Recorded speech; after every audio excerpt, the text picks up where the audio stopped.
यह कार्यक्रम निखिल सबलानिया द्वारा आप तक पहुंचाया जा रहा है। अगर आप टैक्स से परेशान हैं, तो यह वीडियो आपके लिए है। टैक्स एक ऐसा शब्द जिसे सुनते ही बहुत लोगों के प्राण सूख जाते हैं। यह एक बोझ है जो हर साल हमारे सर पे आता है। सुविधायुक्त समाज की यही कीमत है ना? लेकिन क्या आपने कभी सोचा है कि यह टैक्स आखिर जाता कहां है? सड़कें, स्कूल, अस्पताल, ये सब अपने आप थोड़े ना बनते हैं। ये सब हमारे टैक्स के पैसों से ही बनते हैं। लेकिन टैक्स की कहानी सिर्फ सरकारी बिल भरने तक सीमित नहीं है। ये एक लंबी चौड़ी और उलझी हुई कहानी है। ये कहानी तो सभ्यता जितनी ही पुरानी है, अनेक मोड़ों से भरी हुई और बहुत सारे विद्रोहों से भरी हुई। हर जमाने में टैक्स का एक अलग रूप रहा है। हम टैक्स के इतिहास में एक साहसिक यात्रा पर जा रहे हैं, पुराने जमाने से लेकर रोबोट के युग तक। अपनी कुर्सियों की पेटी बांध लीजिए, क्योंकि ये सफर बहुत ही दिलचस्प होने वाला है। हम देखेंगे कि अलग अलग देश टैक्स को कैसे संभालते हैं और क्या टैक्स बढ़ाने से हम जैसे आम आदमियों का भला होता है या नुकसान। रोबोट हमारी नौकरियां छीन रहे हैं, उस डरावने भविष्य में भी हम झांकेंगे। क्या आने वाले समय में टैक्स का रूप बदल जाएगा? ये सिर्फ संख्याओं की बात नहीं है, ये लोगों की बात है। ये उन लोगों की कहानी है जो हर रोज इस व्यवस्था से जूझते हैं। ये समझने की बात है कि पैसा हमारी दुनिया को कैसे आकार देता है। ये एक ऐसा सिस्टम है जो हमारी जिंदगी के हर पहलू पर असर डालता है। और यकीन मानिए, ये सुनने में जितना नीरस लगता है उतना है नहीं। इसमें बहुत कुछ सीखने समझने लायक है। तो तैयार हो जाइए टैक्स के बारे में ऐसे सीखने के लिए जैसा आपने कभी कल्पना भी नहीं की होगी। ये एक ऐसा सफर है जो आपकी सोच बदल देगा, क्योंकि मानो या ना मानो, ये हम सब पर असर डालता है हर रोज, और इसे समझना हमारे लिए बहुत जरूरी है। चलो टाइम मशीन में बैठ के बहुत पीछे चलते हैं, एक ऐसी यात्रा पर जो हमें इतिहास के अलग अलग दौर में ले जाएगी। मतलब प्राचीन मिस्र के जमाने में, जहां पिरामिड और फायरौन का राज था। उनके समय में भी टैक्स होता था, पता है? हाँ, सही सुना आपने। टैक्स का आइडिया उतना ही पुराना है जितनी हमारी सभ्यता। तब पैसे नहीं चलते थे, अनाज चलता था। किसान अपनी फसल का कुछ हिस्सा फायरौन को देते थे। यह एक तरह का लेन देन वाला बार्टर सिस्टम था। समझ लो पुराने जमाने का इनकम टैक्स विभाग, बस कम ऑडिट और ज्यादा पिरामिड के साथ। और हां, कोई मुश्किल टैक्स फॉर्म नहीं थे। अब कुछ हजार साल आगे बढ़ते हैं और बैम, रोमन साम्राज्य आ गया। एक और बढ़ी सभ्यता जिसने टैक्स को और भी पेचीदा बना दिया। वो नमक से लेकर टॉयलेट तक सब पर टैक्स लगाते थे। सच में सोचिए, हर छोटी बड़ी चीज पर टैक्स। रोमनों को टैक्स बहुत पसंद था। उन्हें अपनी विशाल सेनाओं और बुनियादी ढांचे के लिए पैसा चाहिए होता था, उनके एक्वाडक्ट यानी कि जल प्रणालियों और सड़कों के लिए। लेकिन उन्हें भी पता था कि हद कहां तक करनी है। बिना प्रतिनिधित्व के कराधान अर्थात टैक्सेशन वाली बात याद है? यह आइडिया बाद में बहुत महत्वपूर्ण साबित हुआ। हां, उसी ने अमेरिका में क्रांति शुरू कर दी थी। बॉस्टन टी पार्टी इसका एक बड़ा उदाहरण है। बॉस्टन टी पार्टी 1773 में हुई एक महत्वपूर्ण घटना थी। ब्रिटिश सरकार ने अमेरिकी उपनिवेशों पर चाय पर भारी टैक्स लगाया था, जिससे उपनिवेशवासियों में गुस्सा भड़क उठा। उपनिवेशवासियों ने बिना प्रतिनिधित्व के कराधान के खिलाफ विरोध किया। उन्होंने ब्रिटिश चाय के जहाजों पर हमला किया और चाय को बोस्टन हार्बर में फेंक दिया। यह ब्रिटिश सरकार के खिलाफ एक बड़ा विद्रोह था। इस घटना ने अमेरिकी क्रांति को गति दी और अंततः अमेरिका की स्वतंत्रता की नींव रखी। यह दिखाता है कि टैक्सेशन का मुद्दा कितना संवेदनशील और महत्वपूर्ण हो सकता है। और ब्रिटेन की बात ही मत करो। रॉबिन हुड याद है? वो एक तरह का टैक्स विद्रोही था। हां, वो अमीरों से चुरा के गरीबों को देता था, क्योंकि टैक्स बहुत ज्यादा थे। यह एक तरह का सामाजिक न्याय था। पूरी दुनिया में हर देश की अपनी टैक्स कहानी है। हर जगह का टैक्स सिस्टम अलग और अनोखा है। कनाडा में माल और सेवा कर है, या जीएसटी जैसे वो कहते हैं। यह उनके अर्थव्यवस्था का एक अहम हिस्सा है। फ्रांस को मूल्यवर्धित कर या वीएटी पसंद है, जो हर चरण पर लागू होता है। जबकि जर्मनी में ढेर सारे टैक्स है। एक तो एकजुटता के लिए भी है, यह उनके सामाजिक कल्याण प्रणाली का हिस्सा है। ऑस्ट्रेलिया, वहां तो हर चीज पे टैक्स है यार, और यह उनके जीवन शैली का हिस्सा बन चुका है। अब इकोनॉमी की बात करते हैं। अर्थव्यवस्था एक नाजुक संतुलन है जिसे समझना और प्रबंधित करना बहुत जरूरी है। यह एक पेचीदा चीज है जिसमें कई कारक शामिल होते हैं। जैसे कोई चूहा जिगसॉ पजल हल कर रहा हो, हर टुकड़े को सही जगह पर फिट करना बहुत जरूरी है। और कर, वो उस पहेली का एक बड़ा टुकड़ा है जो पूरे सिस्टम को संतुलन में रखता है। सरकारें कर से हर तरह की चीजें देती हैं, शिक्षा और स्वास्थ्य सेवा से लेकर बुनियादी ढांचे और रक्षा तक। ये सब सेवाएं समाज के लिए बहुत महत्वपूर्ण है। विचार सरल है, आप कर देते हैं और सरकार उस पैसे से सबकी जिंदगी बेहतर बनाती है। ये एक सामाजिक अनुबंध की तरह है। लेकिन यहां एक पेच है, बहुत ज्यादा कर अर्थव्यवस्था को धीमा कर सकता है, जैसे किसी को बांध कर दौड़ना। इससे व्यवसायों और व्यक्तियों दोनों पर दबाव बढ़ता है। व्यवसाय कम निवेश कर सकते हैं और लोग कम काम कर सकते हैं। इससे समग्र आर्थिक विकास पर असर पड़ता है। दूसरी तरफ बहुत कम कर से सरकार आवश्यक सेवाएं प्रदान नहीं कर पाएगी। इससे सार्वजनिक सेवाओं की गुणवत्ता गिर सकती है। ये उपयुक्त स्थान ढूंढने की बात है। राजस्व इकट्ठा करने और व्यवसायों और करदाताओं को न डराने के बीच का संतुलन। ये संतुलन ही आर्थिक स्थिरता की कुंजी है। कुछ अर्थशास्त्रियों का कहना है कि कर बढ़ाने से अर्थव्यवस्था को मदद मिल सकती है, खासकर सामाजिक कार्यक्रमों जैसे शिक्षा और स्वास्थ्य सेवा को निधि देने के लिए। ये कार्यक्रम दीर्घकालिक लाभ दे सकते हैं। विचार ये है कि ये कार्यक्रम उत्पादक कार्यबल और स्वस्थ जनसंख्या बना सकते हैं, जिससे अंततः सबको फायदा होता है। एक संतुलित दृष्टिकोण ही स्थायी विकास की गारंटी है। चलो अब बात करते हैं टैक्स के बारे में। इंडिया में इसका कितना महत्व है। टैक्स देश की अर्थव्यवस्था को बनाने में बहुत बड़ा किरदार अदा करता है और सीधा हमारी जिंदगी पर, खासकर गरीब लोगों के जीवन पर असर डालता है। इतनी बड़ी आबादी वाले देश में सही तरीके से टैक्स जमा करना सामाजिक विकास के लिए एक प्रभावी औजार है।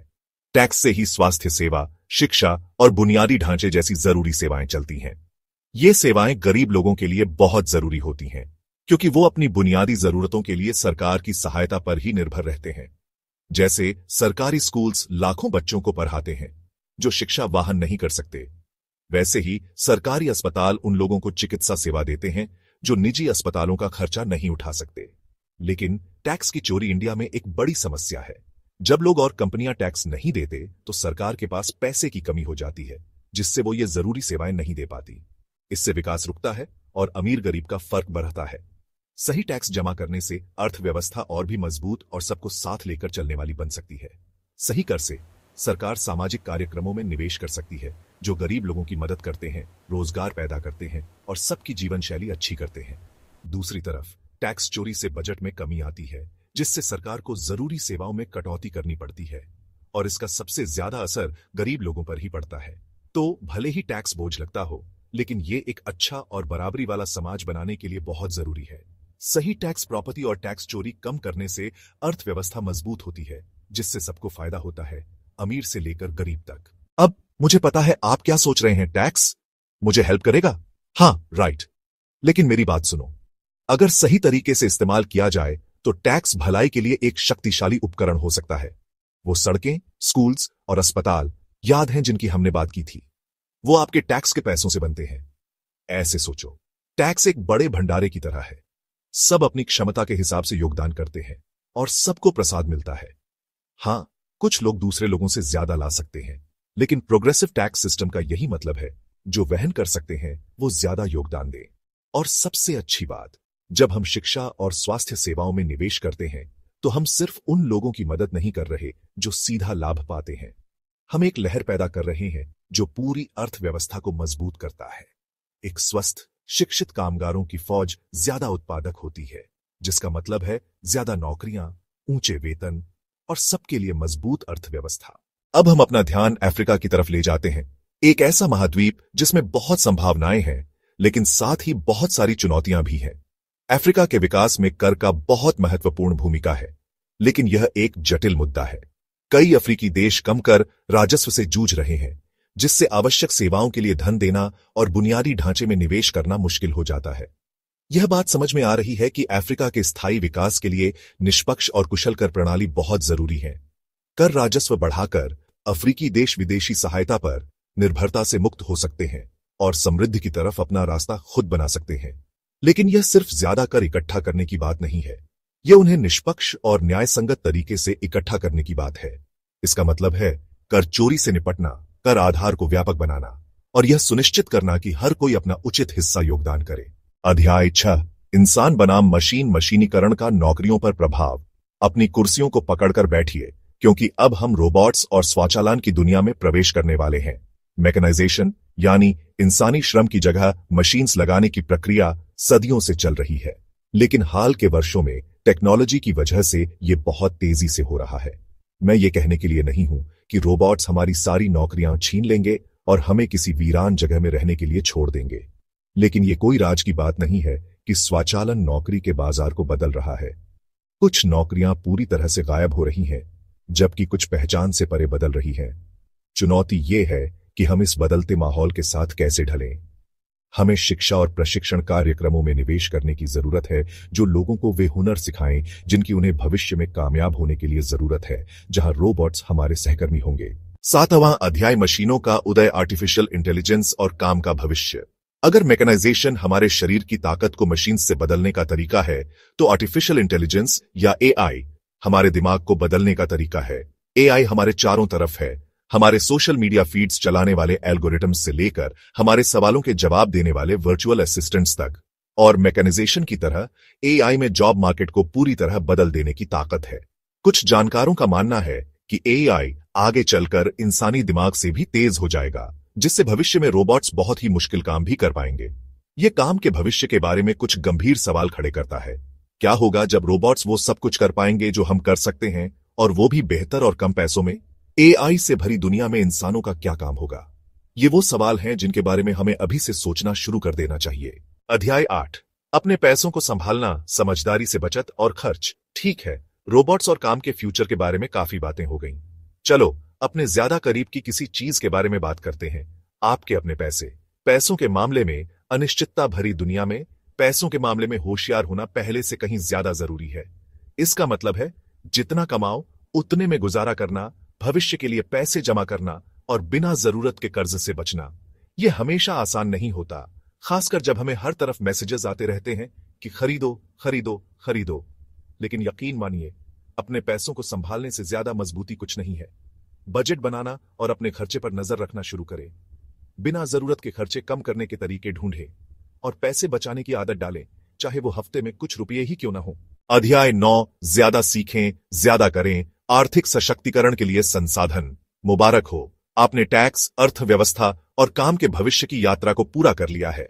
लेकिन ये तो बस शुरुआत है। जितना ज्यादा आप इन मसले के बारे में सीखेंगे, उतना ही बेहतर आप आधुनिक दुनिया की जटिलताओं को हल कर पाएंगे। उन लोगों के लिए बहुत सारे जरिए मौजूद हैं जो अर्थव्यवस्था के बारे में ज्यादा जानना चाहते हैं। कार्ल मार्क्स जैसे अर्थशास्त्रियों की किताबें पढ़ें और मौजूदा खबरों के बारे में पढ़ते रहे। एक किताब जो जरूर पढ़नी चाहिए वो है श्रम का विभाजन और निर्माण, निखिल सबलानिया जी के द्वारा लिखित। ये एक दिमाग की बत्ती जलाने वाली किताब है जो काम के बंटवारे और समाज पर उसके असर के बारे में बताती है। आप इसे nspmart.com ऑनलाइन ऑर्डर कर सकते हैं या इस नंबर पर 8527533051 या 8851188170। और याद रखें, ज्ञान ही शक्ति है। जितना ज्यादा आप अर्थव्यवस्था के बारे में समझेंगे, उतने ही बेहतर फैसले आप अपने लिए, अपने परिवार के लिए और अपने समाज के लिए कर पाएंगे। डॉक्टर भीमराव अंबेडकर जी के लेख और भाषणों में भी आर्थिक सशक्तिकरण के बारे में जानकारी मिलती है। अगर आपको यह वीडियो पसंद आया तो कृपया निखिल सबलानिया जी को 8527533051 पर फोन करें।